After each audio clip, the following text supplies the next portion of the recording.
بسم الله الرحمن الرحيم.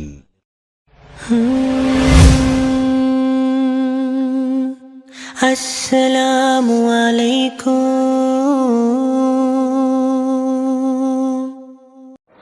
الحمد لله رب العالمين والصلاة والسلام على خاتم الأنبياء والمرسلين وعلى آله وأصحابه أجمعين ومن تبعهم بإحسان إلى يوم الدين. علماء کرام او درد الالحاد درسونه روان دي.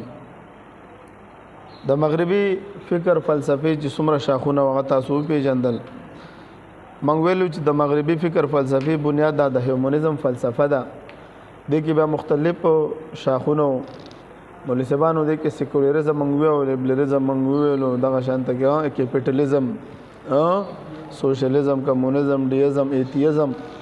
مولسبانو زمنګ رد په کم یو دغه باندې دی. موږ په ټولو فلسفو باندې رد کوو. خدا ایتیزم چې دی الحاد چې ورته وایي مولسبانو دا زمنګ مقصد دی. ایتیزم والا چې دی مولسبانو دوی د یو فلسفي په بنیاد باندې څه کوي؟ اعتراضات کوي. لکه د دې مغربي فکر فلسفې ته چې کوم د ایمان درجه لري هغه درې شیزونه دي. نو که چا ویل نو 10 روپۍ انعام ولا ورکومه. مغربي فکر فلسفې ته درې خبرې دي دا د ایمان درجه لري. موږ په چا ایمان راوړی؟ په الله باندې، په رسول باندې، نبی علیه السلام، په رسالت باندې، دغه په پیغمبرۍ باندې، په قرآن باندې، په قیامت باندې، په آخرت، جنت، جهنم. آمنت بالله و ملائکته و کتبه و رسله. ملحدینو مغربي فکر فلسفه والا په چا ایمان راوړل؟ درې خبرې دي. د دې درې خبرو د پاره دوی څه کوي؟ د هر څه نه تیریږي. چا ویل 10 روپۍ انعام دی. شاباسي شاباسي. په دې ویلو 10 روپۍ انعام دی، مقام درکړل. اول چې د ازادي ده، اول ازادي، دویم مساوات او درېمه ترقی. مولوي صاحبانو نږدې شوی ورته 50 روپو حقداري. مولوي صاحبانو نو درې خبرې دي د ازادۍ دپاره، د مساواتو دپاره او د ترقۍ دپاره. دوی څه کوي؟ مذهب هم پرېږدي او خپل فطرت هم انسانیت پرېږدي. او څه کوي؟ دی وایي لذت چې څنګه حاصلولی شي حاصلوي. بیا په دې کې موږ مولوي صاحبانو ډیزم والا ویل. بیا په دې کې موږ عقلیت پسندي او تجربیت پسندي ویله. موږ مخکینی درس کې دا وضاحت کړی چې مغربي فلاسفه چې کله د مذهب د قید نه آزاد شو په څو ډلو کې تقسیم شوي وو؟ 2 ډلو کې. یو عقلیت پسندو، یو عقلیت پسندو کې نیوټن وو، مولوي صاحبانو کانټ پکې وو، ریني ډیکارټ پکې وو، دا جان لاک دا مشهور شخصیاتو پکې. او تجربیت پسندو کې څوک مولوي صاحبانو؟ فرانسس بیکن پکې، دغه ډیوډ هوم او داسې مختلفو فلاسفه پدې کې وو. د ویل چې دا عقل انسان ته ورځ انسان ته د مختلفو سوالات مخې ته راځي. زه انسان ولې مبادی نه پیدا شوی یم؟ دا نور حیوانات ولې انسانان نه دي؟ زما د ژوند څه مقصد دی؟ په دې کائنات کې دا توازن موجود دی. دا کائنات چا پیدا کړی کنه؟ دا به خود موجود دي. نو دوی وایي چې دا په عقل سره معلومولی شي، بل وایي په تجربې سره معلومولی شي. اسانه خبره وه. بیا موږ د تصوریت وضاحت هم کړی چې دوی وایي چې اصل دنیا دا نه ده، دا تصور دی. اصل دنیا بل ځای کې ده. دا د افلاطون دا نظریه وه او برکلي وه، هیګل وه، اګسټاین او داسې د نورو فلاسفه وه. د ماډرنزم فلسفه د 19مې صدۍ نه شروع وه. د څه پورې؟ د 2000 پورې مولوي صاحبانو وه. 2000 نه وروسته بله فلسفه ده. کومه نظریه ده اوس؟ نه، مولوي صاحبانو اوس بله فلسفه د 2000 نه وروسته شروع شوې ده. هغې ته موږ لیکلي دي که نه، پوسټ ماډرنزم فلسفه د مولوي صاحبانو 12 نمبر. پوسټ ماډرنزم فلسفه دا د 2000 نه وروسته شروع شوه. دی څه وایي؟ دا فلسفې چې څونه تیر شوي دي دی هم اصول لري او مذهب هم اصول لري. نو دا فلسفې هم صحیح نه دی او دا مولوي صاحبانو فلسفې هم صحیح نه دی او مذهب هم صحیح نه دی. نو دا هر څه ختم کا. څه چې ستا خوښه وي بس خپل خواهش پوره کا، خپل ازادي، خپل مساوات او چې څه خوښه وي هغه کوه. که د هلک د هلک سره واده کوي، که هلک د خر سره واده کوي، که هلک د سپي سره واده کوي، چا ته منې کول نشته. مولوي صاحب به څه کوي؟ پادري مولوي صاحب به راځي په جومات کې او په چرچ کې به ورله نکاح تړي. دا به سپی راولي، سپي سره به واده وکړي، مولوي صاحب به ورله چرچ کې نکاح تړي. دوی هم داسې خلک موجود دي په پاکستان کې، هم دا سیکولر طبقه ده او دوی غواړي دا ټولې پالټۍ چې څونه دي نومونه نه اخلو سوا د جمعیت علما اسلام نه. دوی دقې دپاره کار کوي چې وروره به سبا الګ د الګ سره واده وکړي، هم جنس پرستۍ قانون پاس کړي، دا د زنا اډې دوی ته اجازه میلاو شي، دوی ته څه وشي اجازه ملاو شي چې دوی ته سند ملاو شي چې تا ته ازادي ده چې ته زنا اډې چلوا د سیکولر نظریه په بنیاد د جرمنده نافذ کړه په پاکستان کې بیا مولوی صاحب ته خو بلار شته خدا بن اوس خو ته باندې ابل ورځ په سواد طرف ته کم ځای هغه د کرکټ میچ کې دو چارباغ کې او زم څوک راوتل همدا ځوانان نه وځوي دا تنگ نظر دي موږ ولې تنگ نظري موږ د مسلمانانو د حیا د مسلمانانو د ثقافت سيو علمبرداري الحمدلله موږ څوکیداران یو د دوی تاسو خو په موږ باندې دار ولې چې هغه زین کم زمونږ اطرافو کې چې کوم الحمدلله پرده ده اسلامی تشخص قائم ده ثقافت قائم ده غم تاسو ظالمانو موږ نه ختموي قارون ته خمزرا واستله قارون خو تاسو په نگرانی کې د سیکولریزم په دا ګراله او اوس زمونږ چې کوم اطراف دی کوم د مولوی صاحبانو د حیا ګډ سمجول کیږي هغه مولوی صاحبانو تاسو اوس موږ نه خرابوي نو څوک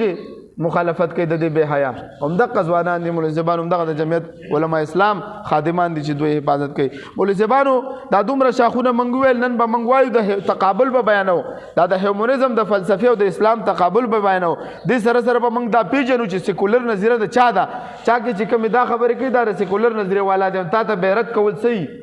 آسان به د مولوی صاحبانو عبارت شروع کوم مولوی صاحبانو تقابل د اسلام هیومنزم مولوی صاحبانو د اسلام سره متصادم د بدیدان نظریه منل شي ځکه د اسلام په نظر کې انسان په دای د الله تعالی بنده دی انسان د الله تعالی مملوک دی د دې مخلوق دی د الله تعالی او موارد د دې د هر څه حکم منلو پابند دی اسلام قواعد د خپل ځان لپاره چې خپل زندگی ختم شي صبر وکړي کی مولوی صاحبانو د اسلام دا تصور دا هم یو نظریه د حیات د اسلام او هیومنزم هم یو نظریه د حیات لري مولوی صاحبانو د سیکولریزم او د هیومنزم نظریه منل څه شه ده دا شرک دی نو که تا باندې سوال شوی وي چې په هندستان کې تاسو اکابرین د علماء دی بن ولې سیکولریزم نظریه خو خین تا ته بیا هغه وخت کې برمنه خولي را روانه هو تا ته پته ده تا مخکې ویل دي مولوی صاحبانو تا ته جوابات یاد دي وای شو مولوی صاحبانو نو ولی د اسلام په نظر کې انسان څه دی عبد الله دی دوی سوي انسان خود مختار دی دی وای اصل انسان په کومه صدی کې په ولسمه صدی کې پیدا شو چې د معلومات شو چې مان برا داسې هستی نشته چې مان تاسو کې انسان د الله بنده دی دی وای نه انسان د الله بنده نه دی دغه شان ته موږ یو د موږ سيو د الله مملوک یو او موږ د الله مخلوق یو مولوی صاحبانو او موږ ته دا اختیار هم نشته موږ سو کو چې خپل ځان ختم کوي نه خودکشي وکړو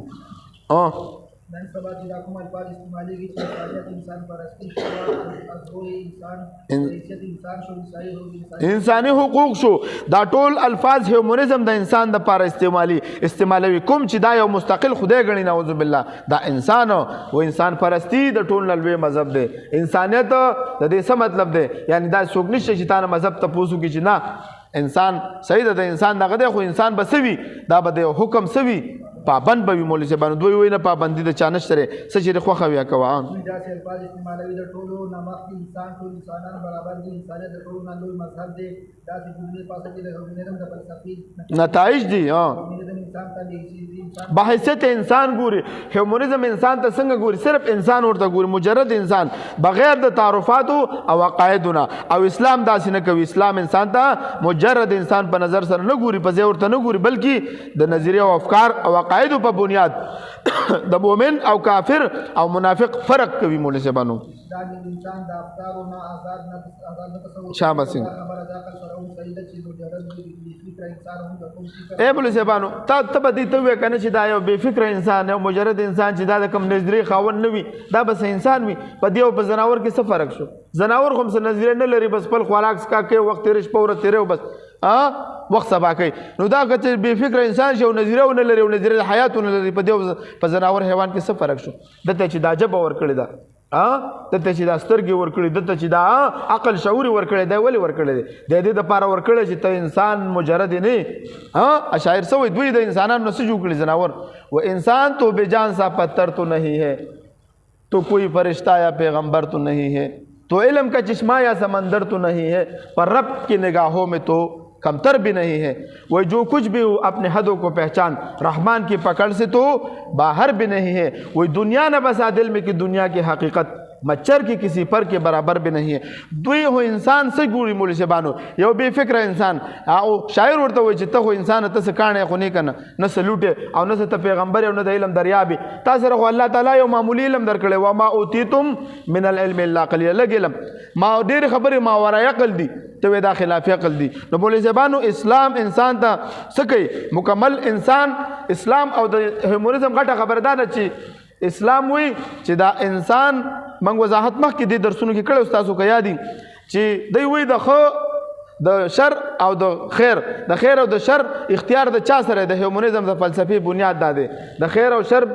اختیار انسان سره دی که ښه پیدا کوي ځان دپاره که شر پیدا کوي موږ څه وایو خیر او شر متعین شوي دي خیر او شر الله معین کړی دي لیکن اختیار تا ته درکړی دی چې ته شر اختیار او که ته څه اختیار خیر اختیار او هغه وی وای نه زه خپل شر د خیر او د شر مالک ما که شر اختیاروم دا زما خوخه ده او خیر اختیاروم دا هم زما خوخه ده څوک متعین کول ولا په ما باندې نشته ها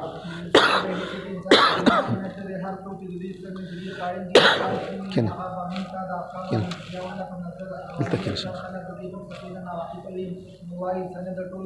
انسانیت ته ټول لوی مذهب دی دا د دین نظرینه مولوی صاحبانو سوي نا خبر یا وایا انسان د خپل افکار او د بدلون په دې معنا دا چې هر انسان د خپل خیر او شر د صحیح او غلط معیار معلومولو حقدار دی الحمدلله انسان د مغرب په نس هغه کوم چې خپل مقرر دي مقرر شوي حقدار په معنا خپل کې د هغه متعلق زندگی تیر کړي کوم مذهب کوم حکومت ولسبانو د مغرب په نس باندې اصل انسان هغه د کوم چې خپل مقرر کړي شوی د خپل ځان د پاره حقدار او پیمانه مقرر کړی وي ولسبانو د هغه مطابق چې ژوند تیروي د اصل انسان دی د کوم مذهب او د کوم حکومت معاشره په دغه څه نشي کولای د خلندازي نشي کولای ځکه هو د یورپ په معاشره کې د خیر او د شر تمیز ختم شو د استاد او د شاګرد تمیز ختم شو د پلار او د زوی د مور او د زوی دا تمیز ختم شو پلار سره اختیار نشه چې زوی ته څه وایي چې بچیا دا کار وکړه او بس زما خوخه ده مخکې وخت کې داسې واقع هم راغلی وه یوې زنه په خپل دغه باندې زوی باندې داسې راپورټ کړی چې یاره زما دا زوی ما له وخت نه راکوي او سپی له ډېر وخت ورکوي څه کوي نو هغه زوی ورته په مد مقابل کې جج ته وویلې چې زه بالغ یم دا اتلسو کالو نه زما عمر اوړېدلی دی ما زما خپله خوښه ده چې زه مور ته وخت ورکوم او که زه سپي له وخت ورکوم نو مولوي صاحبانو اوس دې انسانانو ځان دپاره داسې و هغه د مور او د زوی د پلار او د زوی د استاد او د شاګرد هغه دغه څه شو تصور ختم شو چا ته نصیحت نشي کولی او نو څوک پابند کولی شي د کومې نظریه